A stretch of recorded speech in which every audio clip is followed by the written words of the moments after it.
Hello everyone, welcome to our channel. So last 6 months సంబంధించినటువంటి current affairs చూద్దాం. First startup సంబంధించి ఒకటి ఉంది, స్టార్టప్. సో ప్రజెంట్ ఇండియాలో 110 యూనికార్న్స్ ఉన్నాయి అన్నట్టు. యూనికార్న్లలో మన ఇండియా అనేది థర్డ్ ప్లేస్లో ఉంది. ఫస్ట్ అత్యధికంగా యూనికార్న్స్ అనేది యూఎస్ఏలో ఉంటే, రెండో ప్లేస్లో చైనా ఉంది, మూడో ప్లేస్లో ఇండియా ఉంది యూనికార్న్స్లో. అసలు యూనికార్న్ అంటే ఏంటంటే $100 కోట్ల కన్నా ఎక్కువ దాని ఇన్వెస్ట్మెంట్ అనేది ఉంటే, టర్న్ ఓవర్ అని ఉంటే దాన్ని యూనికార్న్స్ అంటారు. ప్రస్తుతం మన ఇండియాలో 100 కంటే ఎక్కువ యూనికార్న్స్ ఉన్నాయి. ఫస్ట్ యూఎస్ఏ ఉంది, 2 China, third India. Okay, next startup అనగా ఏంటంటే 10 సంవత్సరాల లోపు కంపెనీ మనుగడలో ఉండాలి, 100 కోట్ల లోపు దాని యొక్క టర్న్ ఓవర్ అని ఉంటే దాంట్లో స్టార్టప్స్ అంటారు.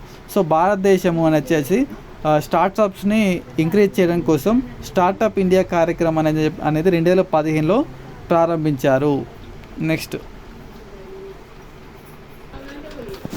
నెక్స్ట్ టాపిక్ వచ్చేసి మనకు భారత్ జీపీటీ. దీన్ని మరొక పేరు ఏంటంటే హనుమాన్ అంటారు. సో దీన్ని ఐఐటి బాంబే వాళ్ళు మరియు రిలయన్స్ జియో వాళ్ళు కలిసి అభివృద్ధి చేశారు. ప్రస్తుతం ఇది 11 లాంగ్వేజ్లలో అందుబాటులో ఉంది. ఇండియా ఏఐ మిషన్ చాలా important. So India AI mission రీసెంట్గా క్యాబినెట్ ఆమోదించింది. సో దీనికి మొత్తం 5 సంవత్సరాలకు గాను 10,371 కోట్ల రూపాయలని కేటాయించారు. సో ఇది ఏంటంటే పబ్లిక్ ప్రైవేట్ భాగస్వామ్యం ద్వారా ఈ ఇండియా ఏఐ మిషన్ని అమలు చేస్తారు. సో దీంట్లో మొత్తం 7 భాగాలు ఉన్నాయి ఇండియా ఏఐ మిషన్లో. ఇది చాలా ఇంపార్టెంట్, 7ని బట్టి పట్టాల్సింది ఖచ్చితంగా. 1 India AI computer capacity, 2 India AI database platform, 3 India AI innovation centre, safe AI, India AI startup financing, India AI future skill. Next వచ్చేసి లాస్ట్ వన్ వచ్చేసి India AI application development initiative. So ఈ 7ని ఖచ్చితంగా బట్టి పట్టాలి. క్రింది వాటిలో AI మిషన్లో లేని 7 భాగాల్లో ఒకటి అంటాడు. సో చూసుకోండి. ఆర్బీఐ 90 సంవత్సరాలు అయింది. దీని సందర్భంగా మన ప్రధానమంత్రి నరేంద్ర మోడీ గారు ఒక కాయిన్ రిలీజ్ చేయడం జరిగింది. సో దానికి సంబంధించి ఫస్ట్ టైము 1921లో ఇంపీరియల్ బ్యాంక్ మనకు ఆర్బీఐ ఏర్పాటైంది. సో 1935లో కలకత్తా కేంద్రకంగా మనకు RBI Reserve Bank of India ఏర్పాటైంది. సో 1937లో మనకు ఆర్బీఐని కలకత్తా టు ముంబై షిఫ్ట్ చేశారు. శక్తికాంత్ దాస్ ప్రజెంట్ ఆర్బీఐ గవర్నర్గా ఉన్నారు. ఆర్బీఐ యొక్క మెయిన్ ఉద్దేశం ఏంటంటే మానిటరీ పాలసీని రివ్యూ చేస్తారు. ఫిజికల్ పాలసీనేమో ఇండియన్ గవర్నమెంట్ రివ్యూ చేస్తే, మానిటరీ పాలసీనేమో మనకు ఆర్బీఐ రివ్యూ చేస్తుంది. Repo rate and reverse repo రేట్ని కూడా ఆర్బీఐ నిర్వహిస్తుంది. రెపో రేట్ అంటే ఏంటంటే ఆర్బీఐ మన భారతదేశంలో బ్యాంకు అప్పిస్తే ఎంత వడ్డీ ఇవ్వాలని చెప్పేసి అనేది నిర్ణయించేదాన్ని రెపో రేట్ అంటారు. సో ఇతర బ్యాంకులు ఆర్బీఐకి అప్పించి ఎంత వడ్డీ రేటు ఇవ్వాలని చెప్పేసి నిర్ణయించేది రివర్స్ రెపో రేట్. ఈ రెండింటికి చాలా ఇంపార్టెంట్, చాలా ఎగ్జామ్స్లో వచ్చింది. యునైటెడ్ నేషన్స్ పాపులేషన్ ఫండ్ వాళ్ళు నివేదిక విడుదల చేశారు. ఈ నివేదిక ప్రకారం ప్రస్తుతం భారతదేశంలో 140 కోట్ల మంది పాపులేషన్ ఉన్నారు. సో భారతదేశంలో 15 నుంచి 64 ఇయర్స్ మధ్య 68% ఉన్నారు. ఈ 15 నుంచి 64 మధ్య వాళ్ళని ఏమంటారంటే డెమోగ్రాఫిక్ డివిడెండ్ అంటారు. అంటే వీళ్ళ ద్వారానే మనకు భారతదేశం వీళ్ళే పనిచేస్తారు కదా. ఈ చిన్నపిల్లలు 14 సంవత్సరాల లోపల పనిచేయరు, 64 కంటే ఎక్కువ అయిన వాళ్ళు పనిచేయరు. సో వీళ్ళ వల్ల మన భారతదేశానికి ఎటువంటి ఉపయోగం లేదు. అంటే ఇట్ మీన్స్ ఏంటంటే వీళ్ళ వల్ల ఎటువంటి ఎకానమీ అనేది జనరేట్ కాదు. ఈ 15 నుంచి 64 మధ్య ఉన్న వాళ్ళ ద్వారానే మనకు భారతదేశం యొక్క ఎకానమీ అనేది జనరేట్ అవుతుంది. సో వీళ్ళు మన భారతదేశంలో 68% ఉన్నారు. నెక్స్ట్ నాటో యొక్క 75వ వార్షికోత్సవం వచ్చేసి బెల్జియం క్యాపిటల్ సిటీ అనేటువంటి బ్రసెల్స్లో జరిగింది. సో ప్రజెంట్ మనం మొత్తం 32 దేశాలు అనేది నాటోలో ఉన్నాయి, North Atlantic Treaty organisation. So ఇది మనకు 1948లో ఏర్పాటైంది, April 4న. సో మొత్తం 32 దేశాలు ఉన్నాయి. 31వ దేశం వచ్చేసి ఫిన్లాండ్, 32వ దేశం వచ్చేసి స్వీడన్. ఇది గ్రూప్ 4 వచ్చిన క్వశ్చన్. మొత్తం 1948లో మొత్తం 12 ఆవిర్భావ దేశాలు ఉండేది, ప్రస్తుతం 32 చేరింది. అయితే ఇది నాటో ఏంటంటే ఏ ఒక్క దేశం పైన చర్య జరిగినా నాటోలో ఉన్న 32 దేశాల మీదగా యుద్ధం కానీ ఏమైనా చర్య వస్తే 32 దేశాల మీద చర్య జరిగినట్టే అనుకొని వీళ్ళందరూ కలిసి ఎవరైతే ఏసీలో వాళ్ళకు వ్యతిరేకంగా ఉంటారు అన్నట్టు. మోడీకి, మన భారత ప్రధాని మోడీ గారికి భూటాన్ దేశం యొక్క అత్యున్నత అవార్డు అనేటువంటి Order of the Druk Gyalpo award రావడం జరిగింది. ఈ అవార్డు వచ్చిన ఫస్ట్ నాన్ భూటాన్ ఇతర వ్యక్తి అన్నట్టున మన మోడీ గారికి వచ్చింది Order of the Druk Gyalpo. Operation Meghdoot అనేది భారతదేశం సియాచిన్ ప్రాంతాన్ని స్వంతం చేసుకోవడం కోసం ఆపరేషన్ మేఘదూత్ చేస్తే దానికి 40 years అనేది మొన్న రీసెంట్గా కావడం జరిగింది. ఉపాధి హామీ వేతనాలు అధికంగా ఇచ్చే రాష్ట్రం ఏంటంటే హర్యానా, రెండో ప్లేస్లో కేరళ ఉంది. తెలంగాణలో 300 రూపాయలు మహాత్మా గాంధీ ఉపాధి హామీ కోసం ఇస్తున్నారు.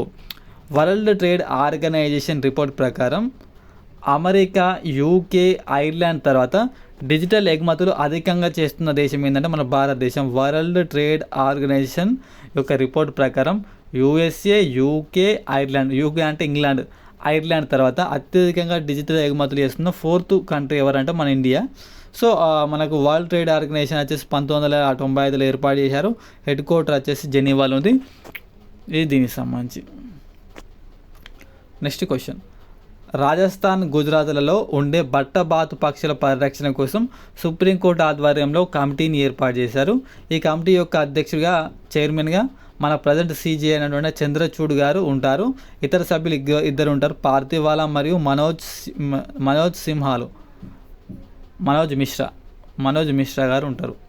నెక్స్ట్ 14th, మంచిర్యాల జిల్లా చెల్నూరు మండలం ఎల్లక్కపేటలో సమీపంలో దశలిపట్టు గుడ్ల ఉత్పత్తిలో ఇండియాలోని నెంబర్ 1, 3 లక్షల పైచిలుకు ఈ దశలిపట్లు గుడ్లను ఉత్పత్తి చేశారట మంచిర్యాల జిల్లా ఎల్లక్కపేట సమీపంలో. ఇది గుర్తుపెట్టుకోండి. నెక్స్ట్, అత్యధిక జిఐ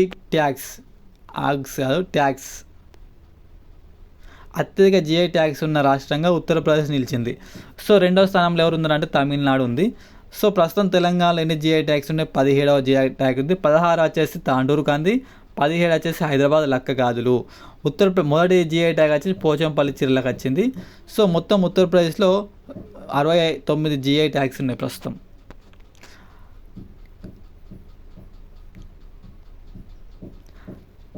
అమెరికా, యుఎస్ఏకు అత్యధిక స్మార్ట్ ఫోన్ ఎక్స్పోర్ట్ కంట్రీగా చైనా, వియత్నాం తర్వాత ఇండియా 3rd ప్లేస్లో ఉంది. అమెరికాకు, యుఎస్ఏకి స్మార్ట్ ఫోన్ ఎక్స్పోర్ట్ కంట్రీలలో చైనా, వియత్నాం తర్వాత ఇండియా అనేది 3rd ప్లేస్లో ఉంది. ప్రపంచంలోనే అత్యంత రద్దీగా ఉండే 10 విమానాశ్రయంలో మన ఢిల్లీ విమానాశ్రయానికి 10వ ప్లేస్ వచ్చింది. వరల్డ్ హ్యాపీనెస్ ఇండెక్స్ రిలీజ్ చేశారు. 126వ స్థానంలో ఇండియా ఉంది. మనకు టాప్ 3 వచ్చేసి ఎఫ్డిఐ గుర్తుపెట్టుకోండి. ఎఫ్ అంటే ఫిన్లాండ్, డి అంటే డెన్మార్క్, ఐ అంటే ఐస్లాండ్. ఫిన్లాండ్ అనేది వరుసగా 7వసారి వరల్డ్ హ్యాపీనెస్ ఇండెక్స్లో మొదటి స్థానంలో ఉంది, వరుసగా 7 సంవత్సరాల్లో. ఆఫ్ఘనిస్తాన్ లాస్ట్ ప్లేస్లో ఉంది. సైబర్ సూచీలో మన భారతదేశం అనేది 10వ స్థానంలో ఉంది. వరల్డ్ ఎయిర్ క్వాలిటీ రిపోర్ట్ దీని ప్రకారం ప్రపంచంలో అత్యంత కాలుష్యమైన నగరంగా బెగుసరాయ్ ఉంది. ఈ బెగుసరాయ్ వచ్చేసి మెట్రోపాలిటన్ సిటీ. ఇది మనకు బీహార్లో ఉంటుంది. 2nd ప్లేస్లో మనకు అస్సాంలోని గువాహటి ఉంటుంది. ఒక ఘనపు మీటర్లకు 5 మైక్రోగ్రాముల కంట ఎక్కువ ఉంటే మనకు ఎయిర్ క్వాలిటీ బాగాలేదని అర్థము, వరల్డ్ హెల్త్ ఆర్గనైజేషన్ ప్రకారం. అంతరిక్షంలోకి వెళ్ళే తొలి భారతీయ పర్యాటకుడుగా గోపీచంద్ గారు నిలిచారు. ఓకే, అంతరిక్షంలోకి వెళ్ళే తొలి పర్యాటకుడిగా గోపీచంద్ గారు నిలిచారు. సో మనకు రాకేష్ శర్మ వెళ్ళాడు, కానీ 1984లో రాకేష్ శర్మ పర్యాటకం కోసం వెళ్ళలే, స్పేస్లో ఒక వర్క్ కోసం వెళ్ళాడు. సో ఈ మన గోపీచంద్ గారు ఉన్నారు కదా, గోపీచంద్ గారు బ్లూ ఆరిజిన్ సంస్థ ద్వారా అంతరిక్షంలోకి వెళ్తారు. ఓకేనా. నెక్స్ట్, 2023 సంవత్సరానికి గాను సరస్వతి సమ్మాన్ అవార్డు ప్రభా వర్మ గారికి వచ్చింది. సో ఈ ప్రభా వర్మ గారు రౌద్ర సాహిత్యం అనే గ్రంథానికి కానీ రావడం జరిగింది. బిర్లా వాళ్ళు ఇస్తారు, బిర్లా ఫౌండేషన్ వాళ్ళు ఈ సరస్వతి సమ్మాన్ నిధి ఇస్తారు. ఈ ప్రభా వర్మ వారు కేరళ రాష్ట్రానికి చెందినవారు. నేపాల్ ప్రభుత్వం పోఖారా నగరాన్ని వాళ్ళ దేశం యొక్క పర్యాటక రాజధానిగా ఇవ్వడం జరిగింది. ప్రపంచ అటవీ దినోత్సవం March 21న జరుపుకుంటారు. ఈ సంవత్సరం theme forest and innovation something ఉంటుంది, అవసరం లేదు, ఫారెస్ట్ అండ్ ఇన్నోవేషన్ గుర్తుపెట్టుకోండి. నెక్స్ట్, వరల్డ్ వాటర్ డే వచ్చేసి మనకు May 22 జరుపుకుంటారు. Water fall for prosperity and peace అనే థీమ్తోని జరుపుకుంటారు. ఈ సంవత్సరం థీమ్ వచ్చేసి forest and innovation. World water day March 22 జరుపుకుంటారు. ఈ సంవత్సరం యొక్క థీమ్ వచ్చేసి water fall and prosperity and peace. So ఇది most important current affairs part 1. ఈ డైలీ ఒక వీడియో ఖచ్చితంగా వస్తుంది. సో ఛానల్ 7 PM ఖచ్చితంగా పోస్ట్ చేస్తే ప్రతి ఒక్కరు సబ్స్క్రైబ్ చేసుకొని ఈ పీడిఎఫ్ టెలిగ్రామ్లో ఉంటుంది. పీడిఎఫ్ ఎట్లా అంటే ఒక్కసారి వీడియో విన్నాక ఈ పీడిఎఫ్ చదివితే మీకు మస్తు ఉపయోగపడుతుంది. సో డైరెక్ట్ పీడిఎఫ్ చదివితే మీకు ఏం యూజ్ కాదు. పీడిఎఫ్ మన టెలిగ్రామ్ గ్రూప్లో పెడతా. ఇది వీడియో వినండి, పీడిఎఫ్ చదువుకోండి ఫ్రీగానే.